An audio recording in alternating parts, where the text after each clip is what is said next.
Hello viewers, I welcome you all to Trinity English.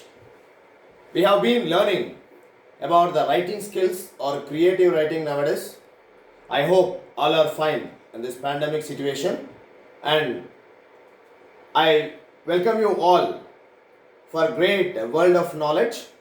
Please watch my videos, subscribe to my channel, share, comment, and welcome so many others, all the knowledge lovers, to my channel so that they also will learn so many things from this channel. So, why late? Let's all enter into one of the most important topics in today's world, that is conversation. Conversation, it is a common phenomena that we generally see in our day to day life.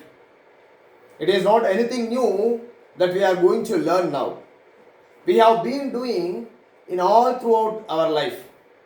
Anything that we want at different places, in a different ways, we keep speaking to different people in a different way. So, conversation is not anything new that we are newly learning now. But systematically, how we are supposed to converse, and what we are supposed to do, how we are supposed to converse, and what is the procedure, format in which we are supposed to write a conversation, or how we are supposed to converse in our day-to-day life, that we are going to learn in today's video. So, conversation. Conversation is an interactive communication between two or more in which thoughts, feelings, ideas are expressed.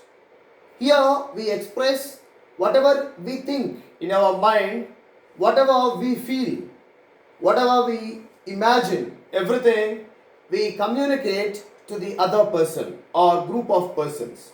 And it is method that explores systematically how people talk verbally.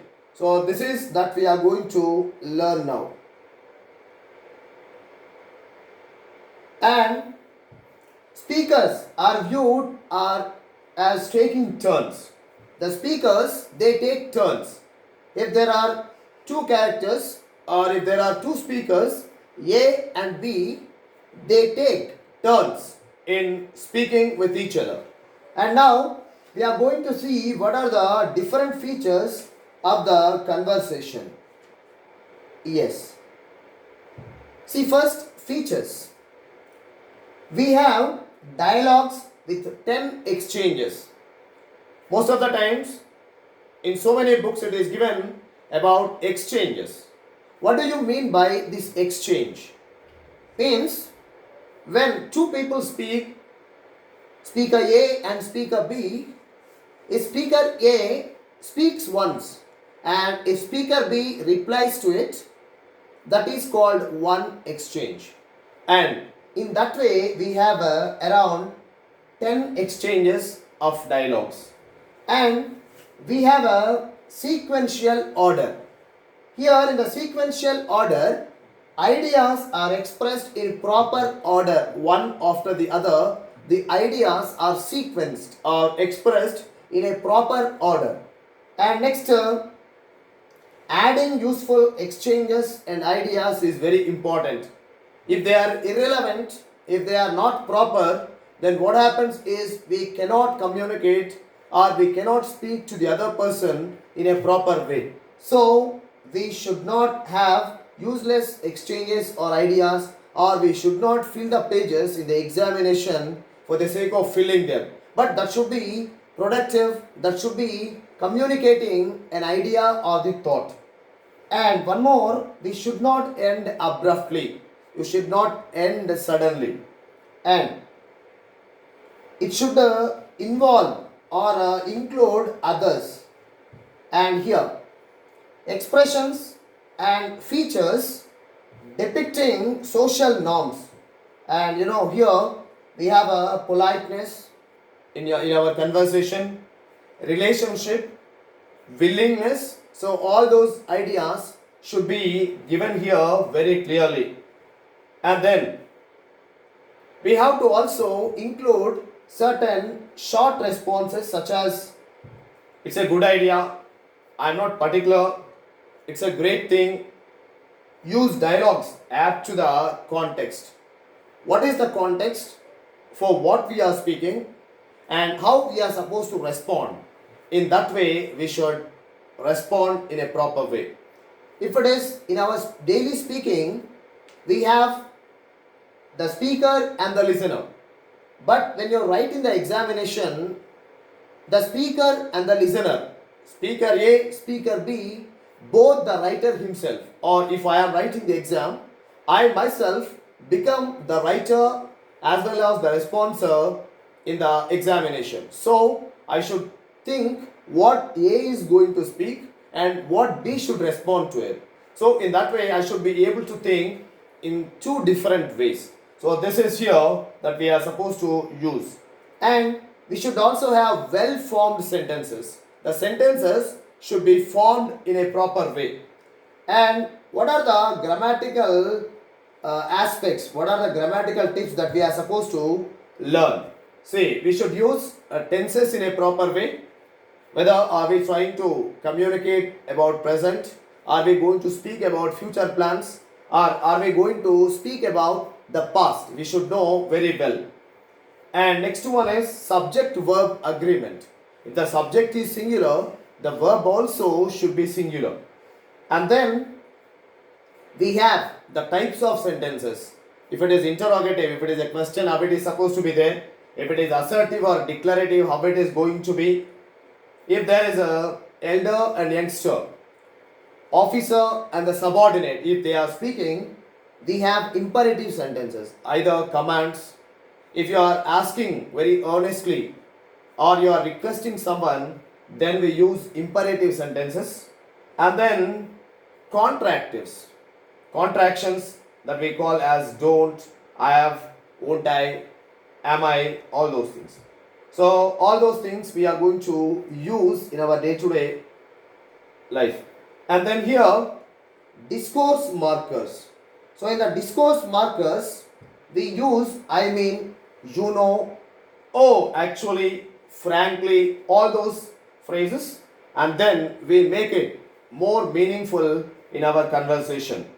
And next, one of the most important things here is also punctuation marks. We should punctuate capital letters. If it is inverted commas, if it is question mark, exclamatory mark, full stop, comma, all those punctuation marks should be taken well care of. And then we also have the linkers like but, now, somehow, anyhow, all those linkers. And then next we go ahead with format of a conversation. What should be the format? In which format are we going to write our conversation? Conversation starts with a welcome greeting. It is either formal or semi-formal. It starts with a welcome greeting.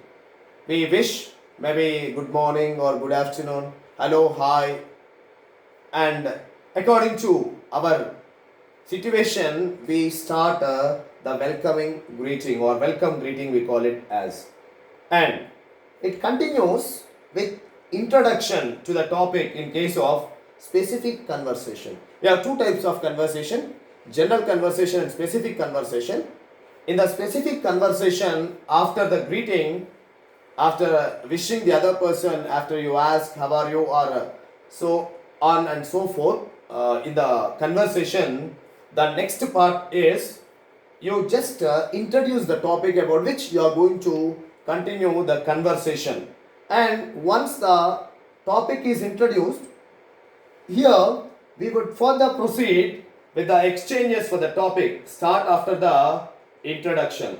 And then once the entire topic is presented, maybe if you are supposed to draw a cause and effect relationship, or you have a problem and the solution, so there are so many other things, or we proceed with the different kinds of aspects, the different kinds of main ideas and sub details presented here. So all those we just present in the body of the conversation with 8 to 10 exchanges. And the last, after the topic discussion, we end the conversation with a goodbye, or we end with a parting greeting. At the end, we see you, bye, and different other expressions we use in order to bid the farewell to the other person. So, this is called the parting greeting. So, the conversation should start with a welcome greeting and should end with a parting greeting or a goodbye. So, that should be a proper conversation that we should write. And then we have the different types of conversation. How many types of conversations do we have? As I already mentioned in my previous words, so there are two types of conversation. One is general conversation and the other one is specific conversation. In general conversation, we just touch upon variety of aspects. We don't stick to one particular topic. Here, if it is asked in the examination, if two friends met after a long time, develop a conversation between them. And for example, in the lesson The Journey, the author was about to go away from his father and what he might have spoken to him. Or after a long time, the author has visited his father, what might have been their conversation. And if two friends met, okay, after a long time, what might have been the conversation between them.